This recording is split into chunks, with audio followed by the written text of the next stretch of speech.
Chapter 1. Helldiver. The first thing you should know about me is I am my father's son, and when they came for him, I did as he asked.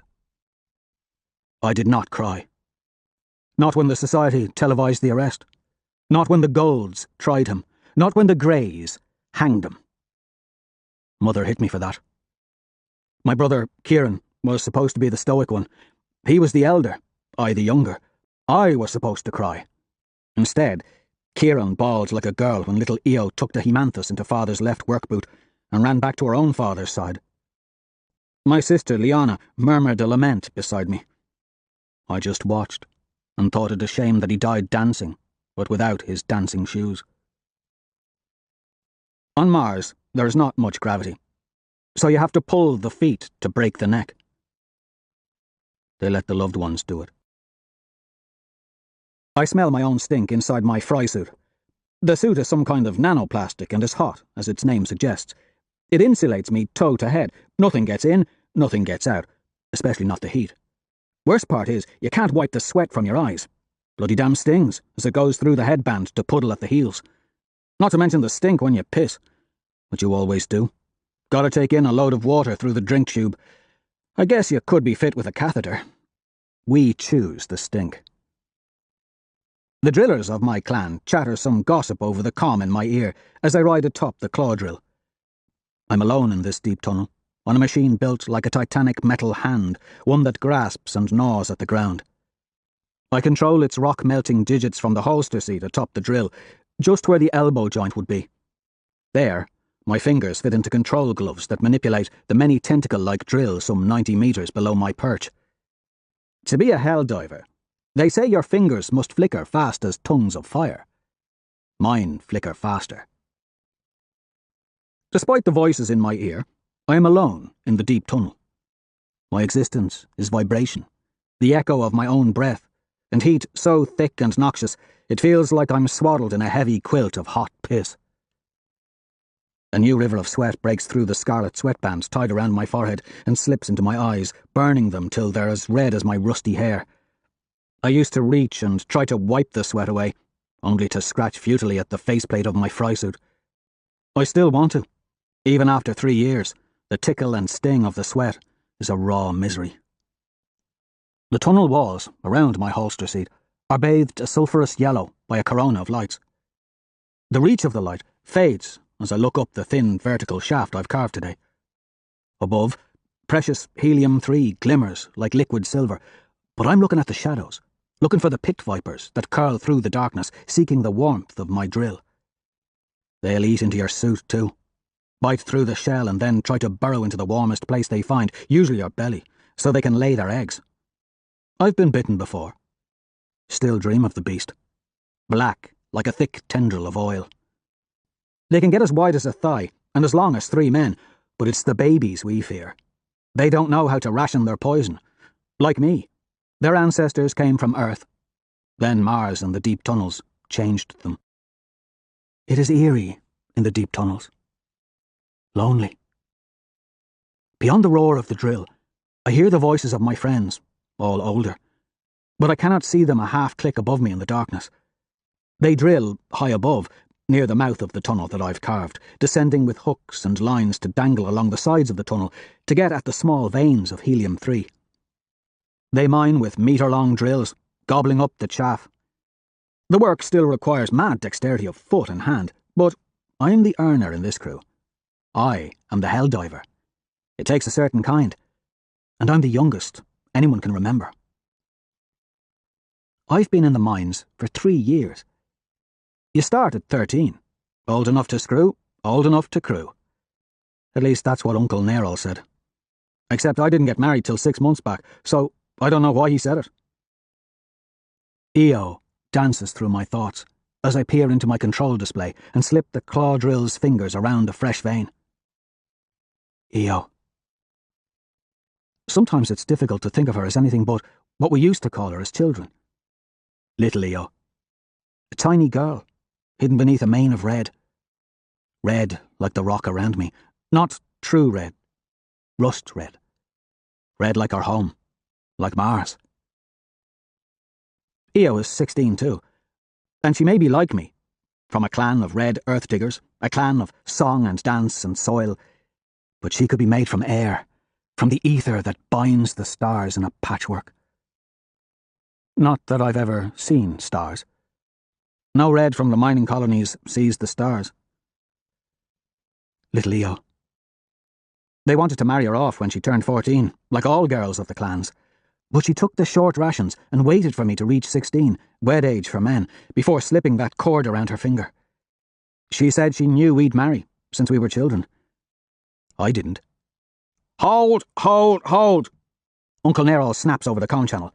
Darrow, hold, boy! My fingers freeze. He's high above with the rest of them, watching my progress on his head unit. What's the burn? I ask, annoyed. I don't like being interrupted. What's the burn? The little hell diver asks. Old Barlow chuckles. Gas pocket, that's what. Nerol snaps. He's the head talk for our 200-plus crew. Hold! Calling a scan crew to check the particulars before you blow us all to hell. That gas pocket? It's a tiny one, I say. More like a gas pimple. I can manage it. A year on the drill, and he thinks he knows his head from his hole. Poor little pissant. Old Barlow adds dryly. Remember the words of our golden leader. Patience and obedience, young one. Patience is the better part of valour, and obedience the better part of humanity. Listen to your elders. I roll my eyes at the epigram. If the elders could do what I can, maybe listening would have its merits. But they are slow in hand and mind. Sometimes I feel like they want me to be just the same. Especially my uncle. I'm on a tear, I say. If you think there's a gas pocket, I can just hop down and hand scan it. Easy. No dilly-dally. They'll preach caution, as if caution has ever helped them. We haven't won a laurel in ages. Want to make Io a widow? Barlow laughs, voice crackling with static. Okay by me. She's a pretty little thing. Drill into that pocket and leave her to me. Old and fat I be, but my drill still digs a dent. A chorus of laughter comes from the 200 drillers above. My knuckles turn white as I grip the controls. Listen to Uncle Narrow, Darrow. Better to back off till we can get a reading. My brother Kieran adds. He's 3 years older. Makes him think he's a sage, that he knows more. He just knows caution. There'll be time. Time? Hell, it'll take hours, I snap. They're all against me in this. They're all wrong and slow and don't understand that the laurel is only a bold move away. More, they doubt me. You are being a coward, Nerol. Silence on the other end of the line. Calling a man a coward, not a good way to get his cooperation. Shouldn't have said it. I say, make the scan yourself. Lauren, my cousin, and Nerol's son squawks. Don't, and Ghana is good as gold. They'll get the laurel for, the 100th time. The laurel. 24 clans in the underground mining colony of Lycos. 1 laurel per quarter. It means more food than you can eat. It means more burners to smoke. Imported quilts from Earth. Amber swill with the Society's quality markings. It means winning. Gamma clan has had it since anyone can remember, so it's always been about the quota for us lesser clans, just enough to scrape by. Io says the laurel is the carrot the Society dangles, always just far enough beyond our grasp. Just enough so we know how short we really are and how little we can do about it. We're supposed to be pioneers. Io calls us slaves. I just think we never try hard enough, never take the big risks because of the old men. Lauren, shut up about the laurel. Hit that gas and we'll miss all the bloody damn laurels to Kingdom Come, boy. Uncle Nerol growls. He's slurring. I can practically smell the drink through the comm. He wants to call a censor team to cover his own ass. Or he's scared. The drunk was born pissing himself out of fear. Fear of what? Our overlords, the Golds. Their minions, the Greys. Who knows? Few people. Who cares? Even fewer. Actually, just one man cared for my uncle, and he died when my uncle pulled his feet. My uncle is weak. He is cautious and immoderate in his drink, a pale shadow of my father. His blinks are long and hard, as though it pains him to open his eyes each time and see the world again. I don't trust him down here in the mines, or anywhere for that matter.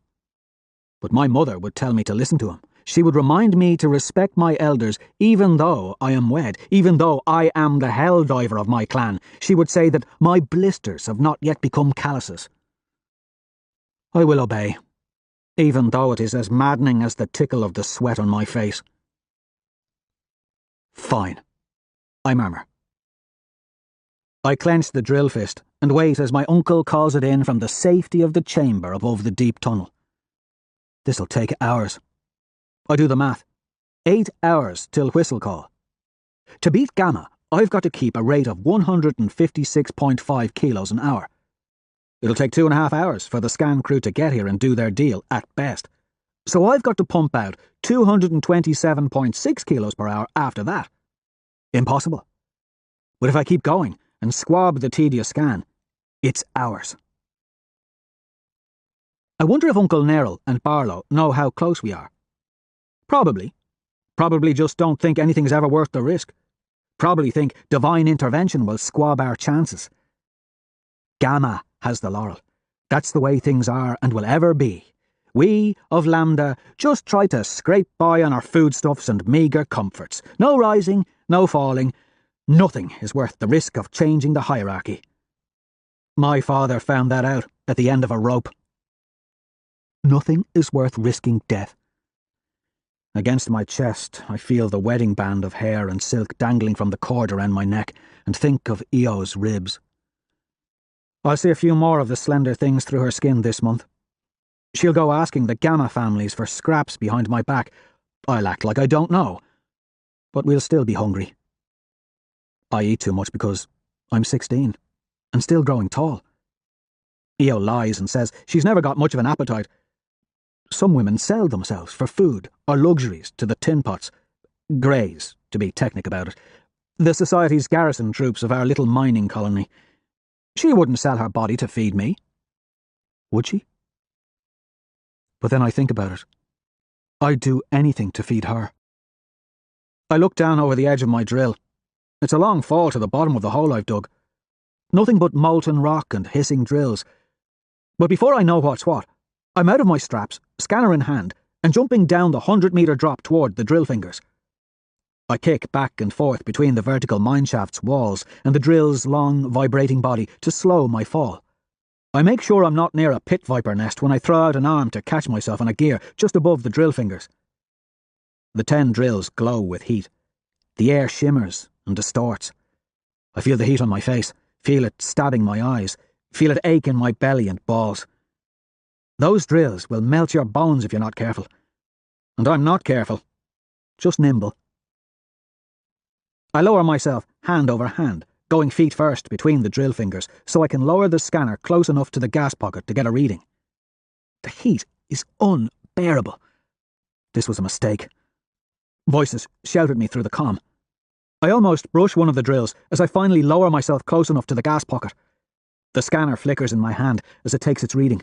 My suit is bubbling, and I smell something sweet and sharp like burned syrup. To a helldiver, it is the smell of death.